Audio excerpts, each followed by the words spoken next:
Hey everybody, this is herculespetix, founder, curator, docent, and gift shop employee of the herculespetix Academy of Comic Book Studies. Today we're going to be looking at Trout number 1 through 2. This was a 2-issue miniseries published in late 2001, early 2002 by Oni Press, and it's the creation of Troy Nixey. Troy Nixey hasn't done a lot of comics, definitely since around this time, the past 20 years, he's kind of dropped out of comics because he became a hotshot Hollywood film director. He has like a couple of major motion pictures under his belt. So I doubt we'll be seeing any more comics from him. I think we've lost him to Hollywood. But for a little while there in the late 90s, early 2000s, he was doing a bunch of interesting projects. Did a Harley Quinn miniseries for DC apparently, and some stuff for Dark Horse. But he did this wonderful miniseries for Oni, and I'm glad it exists. Really like his art style, as you can tell by these covers, which are colored by Dave Stewart, by the way, one of my favorite colorists in comics. Got a very unique art style. Nobody quite draws quite like him. So let's look at number 1. Really nice cover here. Kind of has a European style, I would say. And I have a little title page with the credits. And we start off with the insidious Erasmus. I like this opening page, the logo and the little Art Nouveau design work, or I don't know, maybe Art Nouveau, whatever it is. It's nice design. So it kind of has this fairy tale feel. It even starts off with a little rhyme. Friends, join me now for this off little story of mirth and mayhem and a few things gory. And the story begins in Lower Upton. And so this takes place in this kind of weird alternate reality. It's not steampunk at all, but it's almost like the early 20th century, but, you know, everything's a little off and different.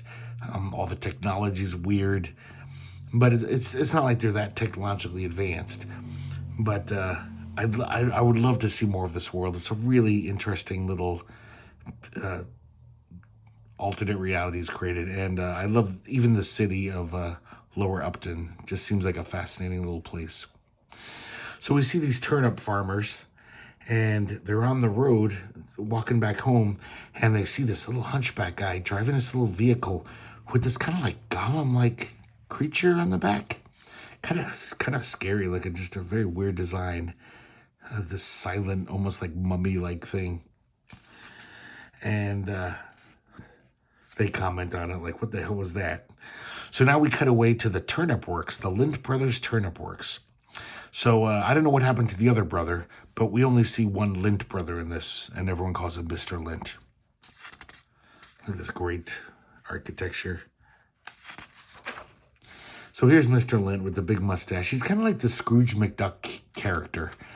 And we also meet Pickle Brine, his accountant. And we quickly find out that Mr. Lint can't stand Pickle Brine. He really seems to hate his guts. He just basically chops at him the whole time.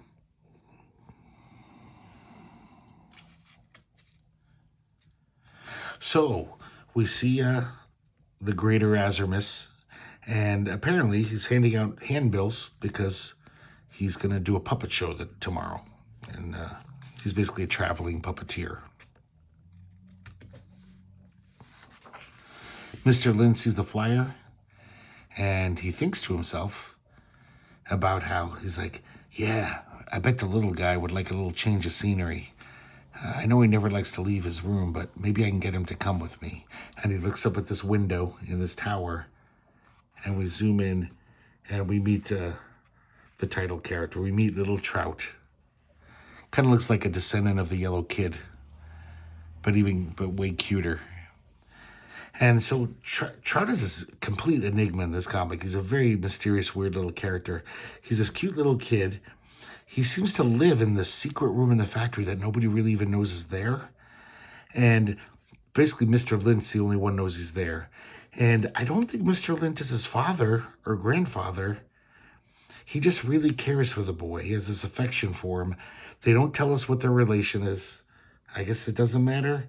It's just more of the mystery. Trout's a very mysterious figure. Man, look at the art here. That is so great, that wrinkly shirt. He, not just because his face looks like the Yellow Kid, he does have this air of like a classic comic strip character from like the teens or the 20s. His weird little striped shirt, his goofy, huge feet and his shoes.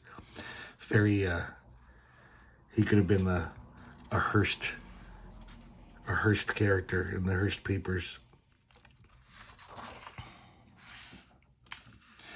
So Trout looks out the window and he sees Erasmus on his little vehicle, and he seems to be surprised. And we see him whispering to his dolls. Man, he's so enigmatic. Trout is just really interesting. So the next day, Lower Upton, look at this beautiful drawings of these buildings. I love that. So we see this music flowing through the air, and it's, it's the puppet show. And so everyone's heading towards that, following the music. And Mr. Lin shows up in his weird little vehicle, some kind of minivan. And tucked in the back is little Trout. So I guess Trout is very scared of crowds or just even leaving his room. But he's curious about this puppet show. Almost everyone in the village is there. So the puppet show begins. Look at these puppets, man. These are like nightmare images, especially this one. It's very frightening.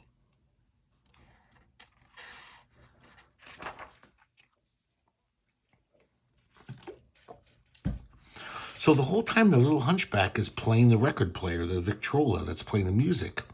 So everyone starts saying, what the hell's going on here? Who's operating the puppets? Maybe there's evil afoot.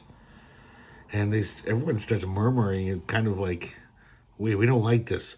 But then Mr. Lin says, calm down, everybody. Let's just enjoy the show. And because he's like the town's patriarch, everyone says, yeah, Mr. Lin's right. Let's just watch the show and enjoy it. It's weird, this puppet show, they're talking about, like, what's the best way to suck a soul from a human body?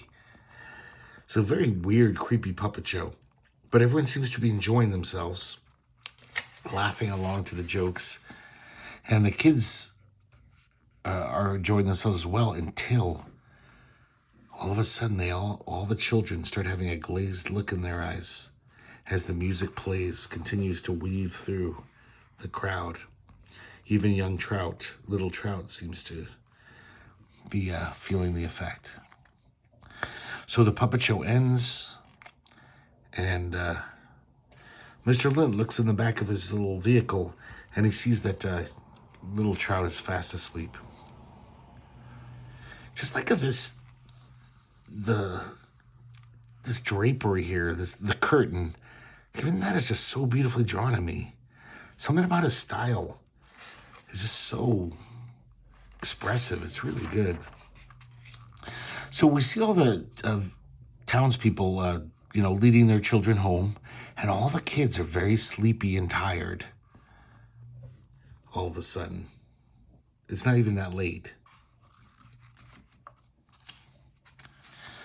So Mr. Lin tells Trout, well, he speaks to him in the back. He's like, maybe you'll go get out of the house more. I hope so. So later that night in Lower Upton, God, look at this beautiful cityscape. The music starts playing, flowing through the town.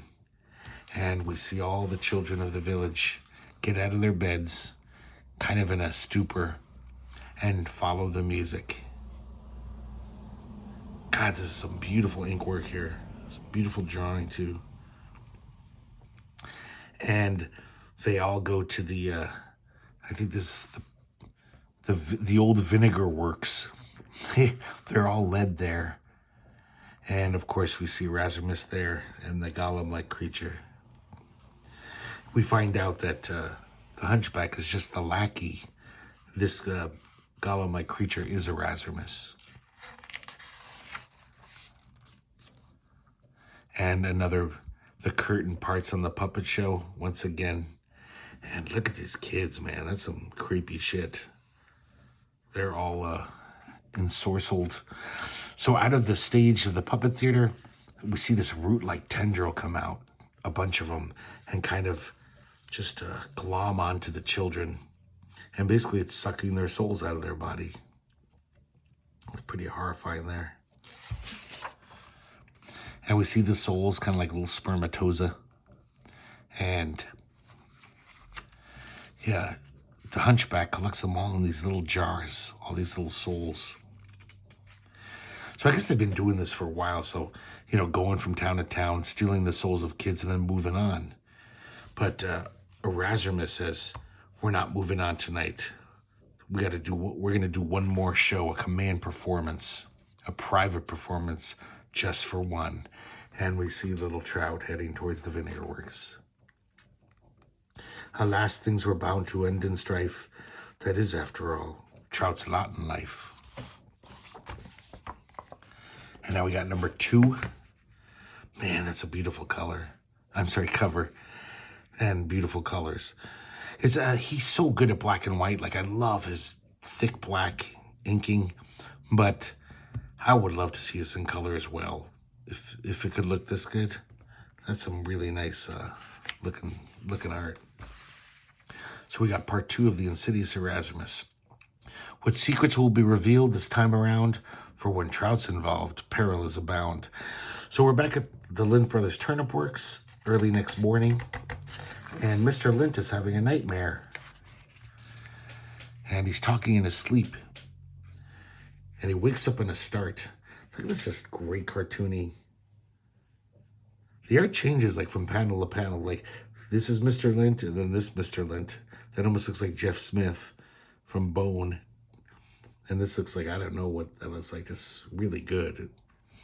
So he wakes up, runs upstairs to Trout's little secret room. He can't wait to tell Trout about the nightmare he had because Trout was involved in it. He's just like, he doesn't see Trout, but he tells him about the dream. There's a lot of really good humor in here, like especially Mr. Lint. He's a pretty funny character. Like I said, he's kind of like Scrooge McDuck because he's a greedy capitalist, but he's also, you know, a can-do, very positive guy. So he's describing the dream. He's like, we were having a picnic and Mother was there and she kept offering you kippers. Now, I know that doesn't sound too scary, but my mother makes awful kippers. Like this goofy little dialogue like that. So he realizes Trout's missing. He's not that worried. He actually thinks, oh, maybe Trout took my advice and finally left the house to explore the town, you know, just to be a normal kid. But when he goes downstairs to the factory floor, he's shocked. All the machines are not running. There's no one there. His factory's almost empty, except for Pickle Brine. Pickle Brine fills him in. He says, you didn't hear what happened? All the children disappeared last night, and all your workers are out looking for their kids. So, of course, they didn't come to work. So he says, Pickle Brine, I'm going to need your help. Now, back at the Vinegar Works, we see all the little jars full of souls, and there's a little Trout, and hanging out with all these devilish puppets. And it turns out, Erasmus, I guess for the past few hours or so at least, has been trying to suck Trout's soul out of his body and failed. And he can't understand it. He's like, I've never had a problem taking a soul out of a kid's body. Meanwhile, first, they decide to go to this weird gnarled tree out in the woods. And for some reason, they think maybe it'll work there, the soul-sucking procedure. So we see, once again, the Erasmus is heading towards the tree, and the ship's captain sees them. And he's like, something's queer here. I've got to find Mr. Lint. Meanwhile, we see Mr. Lint and Pickle Brine. They're using these crazy devices to search for, to track down Trout and the other children. Look at this. Mr. Lint has this thing called a smellotograph. So it enhances his sense of smell. And it leads them to the Vinegar Works. So I guess these crazy devices work. So inside, of course, Erasmus is long gone. But Pickle Brine does find all the nightshirts of all the town's children. So it's not looking good. Fortunately, he doesn't find Trout's shirt in there. Mr. Lynch is relieved. Now we cut away to the old gnarled tree. Look at this amazing tree. This is like a nightmare vision. This is the gnarliest looking tree you've ever seen. So we find out a little bit about Erasmus. He says it's good to be home again. The last time I was here was over 300 years ago. I was but a limb hacked from this magnificently evil tree. But one should never forget one's roots. And then he laughs at his own joke. So even though he's this very imposing, scary creature, he's also kind of a dope, a goofball. We see poor little Trout is all tied up.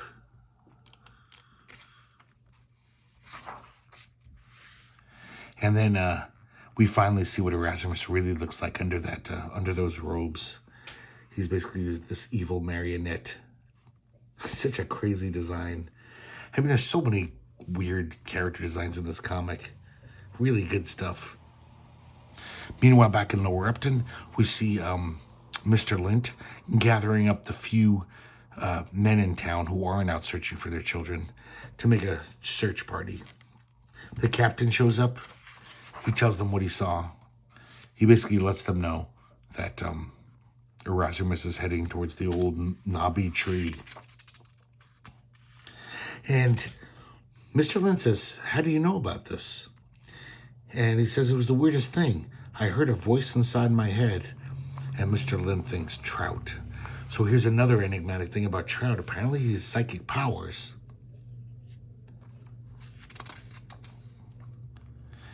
And we also see from the thought balloons of Pickle Brine, it's kind of sad, this guy. Mr. Lynn hates his guts, and he knows it. But he just has this almost father thing.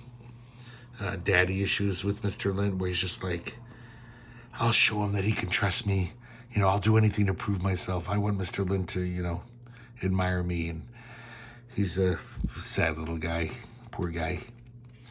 So back at the knobby tree, we see once again Erasmus is using his root-like tendrils to try to suck Trout's soul out. And it looks like he's succeeding. And then all of a sudden, his little lackey, the hunchback, he trips on this root and interrupts the procedure. And Erasmus is furious. He's like, you moron, you've ruined everything. I was about to have his soul. And then Trout says something. It's an empty word balloon. But it's like he murmurs something to the lackey. And it looks like he possesses him. And then all of a sudden the lackey gets up and grabs this oil lamp. Starts the fire. So meanwhile, we see the search party. And all of a sudden they smell smoke. They're on their way to the knobby tree, of course. And they head over to that tree double time. They're like, we got to get there fast. And by the time they get there, the whole tree is engulfed in flame. And of course, Mr. Lynn's like, no, I've got to go in there. And everyone holds him back. Is like, you can't. That's certain death. But poor little Pickle Brine so wants to impress Mr. Lynn that he dashes headfirst right into the fire. I'll save him, Mr. Lynn. I'll save him. And he just turns into a giant piece of charcoal, the poor guy. It's just such good cartooning, all these faces. And then they look over, and there's little Trout, safe and sound, and he's got a big bag full of jars. He's got all the kids' souls. Of course, Mr. Lynn is overjoyed, and all the other men say, what about the children? Where are they? And we see, for the first time, you know, Trout's whispering to Mr. Lint. It seems like he's been pretty much mute the whole time. And Mr. Lint's like, oh, shit. So he tells them, he says, these are your children. these little souls in the jars. So a few hours later, we see Mr. Lint and Trout hightailing it, and Mr. Lint is telling Trout that, like, yeah, I have a feeling the whole town's going to be putting the blame on me and you. What with you being in full ownership of your soul, they're not going to believe anything we say. They're going to blame everything on us. So he's also trying to figure it all out in his head. He said, basically, he realizes that he's just figuring out, like, oh, so I guess Erasmus wasn't that little hunchback. He was the ancient evil wooden marionette. And they both burned up in the fire. But what I don't understand is how come he couldn't get your soul? How'd you manage to hang on to it? And then I hope I'm getting this right. It looks like the camera's zooming in. I think this is Trout's little secret room in the factory. And on a shelf is a little jar that says, Trout's ever-loving soul. So I guess Erasmus couldn't grab his soul because Trout is already separated from his soul. And he has it in a little jar. So that's the end. It's just this completely weird, enigmatic ending. And I gotta say, a little unsatisfying. I think just because I really like this whole setup, all these characters, I want to see more. End it with a little couplet. Some questions answered, while others arise. Whenever Trout's about, life's full of surprise. And that's it for Trout, as far as I know. I should have looked it up, done research, but I don't think there's any more Trout stories after this. But this ending almost implies that there would be, maybe, that he was planning to do more of it with this Trout character, because it ends so much. It doesn't really end conclusively. Still love it. I mean, even if this was the worst ending ever, it's not. But even if it was, I just love the art in this. I love the characters, the world building. This is some really good stuff. So there you have it, Trout number 1 and 2. I'm sure you can find these in dollar boxes. I think that's where I found these. And because I definitely didn't buy this when they came out. I didn't know who Troy Nixey was, but I really like his stuff. And I got to hunt down his other comics. It's so sad, though, there's no more Trout. And I would love to read more of these adventures, but I kind of think that's doubtful. I mean, if you're a big success in Hollywood, why would you come back to comics to get paid peanuts? But I hope he does one day. Hopefully his next movie will flop horribly and he'll have to come crawling back to comics, and I'll be there waiting for him with bated breath. So hope you enjoyed today's video, guys, and I hope to see you next time here at the Herculespetix Academy of Comic Book Studies.